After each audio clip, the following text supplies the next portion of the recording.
Hey guys, welcome back to Economics and Comics. I'm Bill, and this is Joel from GoneWithTheTwins.com. Thanks for having me. Well, we went and saw Terminator Dark Fate. And just so you know, if you're new to the channel and you like these type of reviews, please hit that sub button. And please go check out GoneWithTheTwins.com. They have reviews on everything, written reviews. I mean, their catalog is gigantic. They are two of the best. So, anyway, I got lucky enough to go see this movie with the guys. And I'm going to go ahead and let Joel kind of, start it off. Okay, yeah. So cheers. One of the interesting things about this sequel is that they've kind of gone back and said, we're going to acknowledge that Terminator 1 happened. They're going to acknowledge that the Terminator 2 happened, but everything past that's all, not part of the... Even though there's a Terminator 3 and all these 4 others. And 5. And, yeah. This is taking place after 2. Yeah, this one is trying to say we are the real part 3. Yeah. So everything beyond Terminator 2 is, non-canon or whatever they want to say. So this film picks up, and of course, you know that it has Linda Hamilton makes returns, and as does Arnold Schwarzenegger. But the film starts with Linda Hamilton explaining that everything that happened in Terminator 2, what they were trying to accomplish, they succeeded. John Connor lived. They destroyed the Terminators.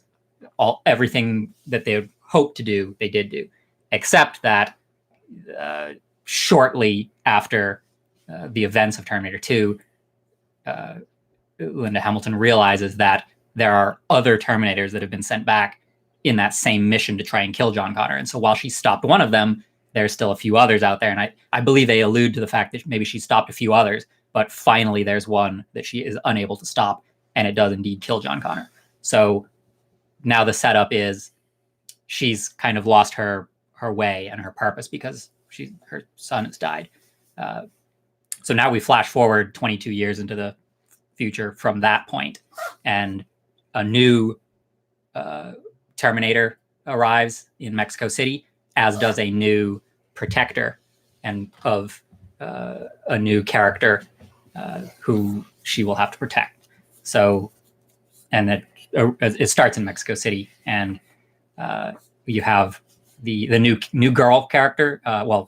Daniela is the character. Danny is what they call her. She's a young girl in Mexico City, and she is the one that needs protecting. And they don't. We'll talk about that in a bit. But initially, they don't say why she needs protecting. But the one sent back to protect her is a girl named Grace, and she is an augmented, kind of half human, half cyborg. Like a cyborg. Yeah, a little bit. Maybe not too heavily cyborg, but definitely enhanced human. Like for speed and type of thing. And then the Terminator that is sent back is an even more advanced Terminator than what we have seen before. It kind of he reminds me of the Terminator from 2. Yeah, T2, the liquid, but a little bit more capable. There's a couple other things we're not going to tell you about, but I mean, same thing. Yeah, but so from there, as with all of the Terminator movies, they spend evading the Terminator and battling the Terminator. So just like normal. Yeah. It's a Terminator movie, guys. I don't want to get, they're pushing them out every couple of years. Well, it's been 4 years since the last feels one, like, but there's been a lot. This that. is already the 6th or 7th, one, and there's been a TV show and all kinds of. We know the format of it. Yeah. I mean, it's the same thing almost every time.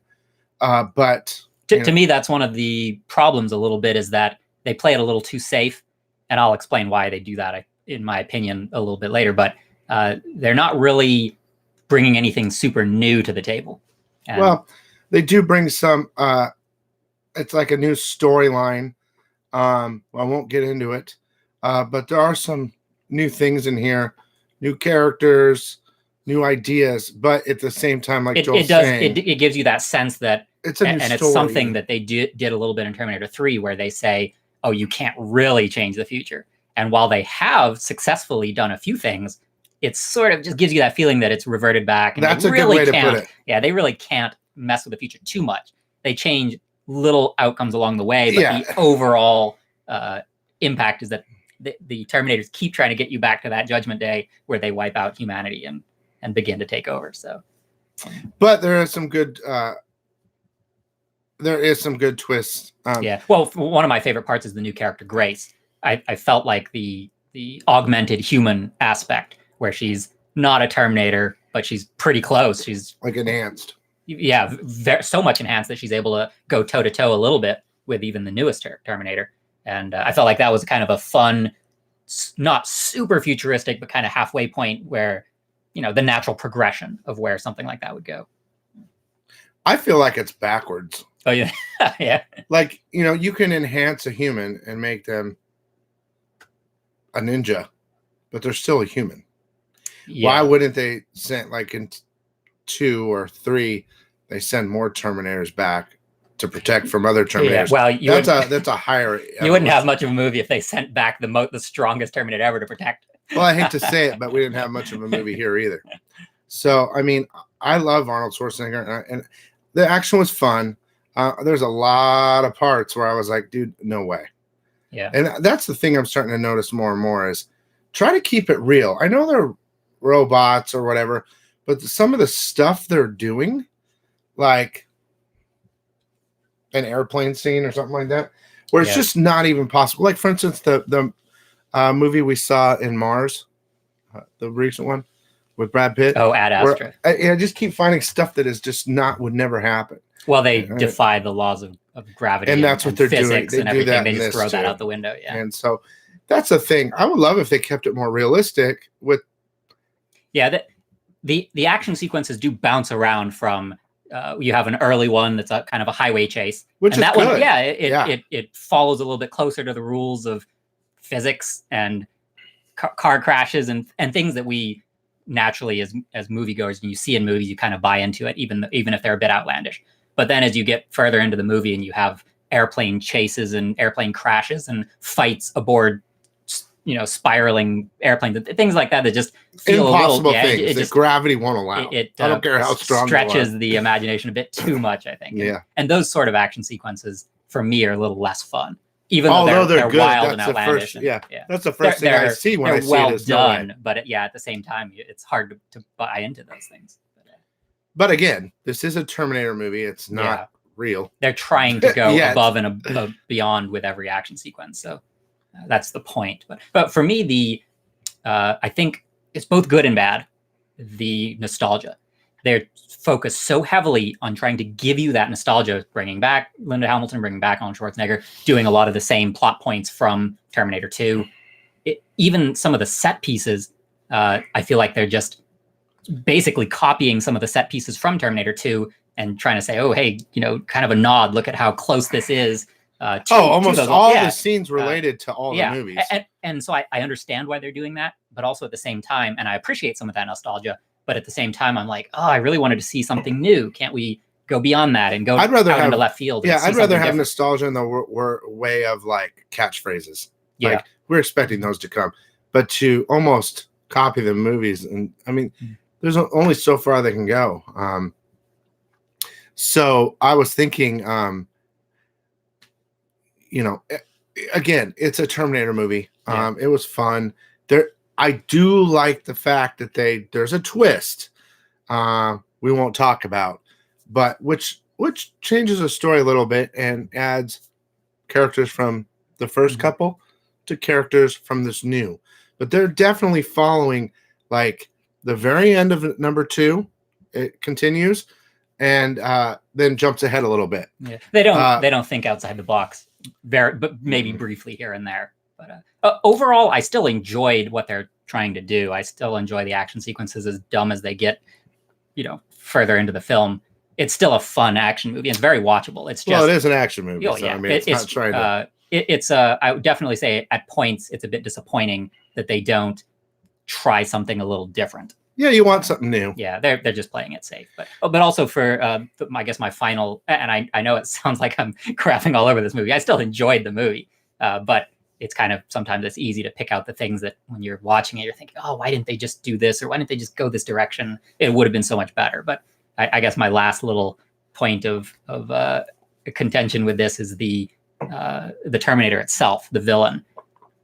Once again, they've in Terminator 2, they gave parameters to the Terminator. In Terminator 3, they made it a little more complex, but it still had rules. This one, they don't define it at all. They don't say what it can and cannot do. And I think that takes away a lot from that the suspense and the adventure of it when you don't know how close are they to killing this Terminator, how far away are they. One of the characters says, "Oh, you don't even fight this Terminator; you just have to run from it." And I thought, well, that's what they said in 2 and 3. That's what they say about all of them. But yeah, so that to me, that's once again one of those things where if you don't define your villain, it's very difficult to appreciate what the main characters are doing to try and thwart the villain. Yeah, it's just basically an unstoppable Terminator. Is that better for you guys? So we're gonna leave it at that. Any final thoughts? Yeah. Hey, look, it's a Terminator movie, guys. There's, well, I don't know what else to say. It was fun to watch. I thought the first half was better than the second. The second started to become unbelievable, and it was like watching the same movies all over again. There are some new characters and a kind of new storyline, which is very interesting, I think. But besides that, it's just a Terminator movie. Yeah, but it is, as a final thought, I will say it is fun to see Arnold and Linda Hamilton back. And the new characters, I thought all did a great job. They're interesting. They're not very different, but they do a good job with the script they're given, which was done by like 15 different people. And there is a bit of humor in the film. Yeah, there's some funny part, very little, but I still think it's Terminator 1 and 2 are the best. Yeah. Well, that's a tough thing to beat. Then it's unlikely that any film will be able to top those original ones. But I think, you know what, though, honestly, they said this was the real number 3 to follow number 2. And honestly, I think they did it right. Like, this is a good number 3 to follow number 2. I mean, it's not as good as the other two, but it makes sense once you see it. Yeah. So besides that, action movie Arnold, I'll give it a 5 out of 10. I don't know. What about you? I guess I'll go with I'll give it a 6 out of 10. Oh, yeah. Ooh! Wow. I mean, I enjoy it. It's a dumb action movie, and I was hoping for a little bit more for them to maybe explore something a little different, step outside of the box, but they didn't. Which, yeah, it is what it is. Well, that's it, you guys. From me, Bill at Economics Comics. I don't even know what my name is. Joel from Gone with the Twins. Check them out. Oh, and Chloe, she's ready to get a cookie or something. You all right? We're going to let you go. I hope you guys enjoyed this movie review and check out all our other stuff. Okay, thanks for coming by. I know it's a quickie, but we don't want to, we want you guys to go see it and enjoy all the little secrets that we didn't tell you. So have a good one, and we'll see you next time.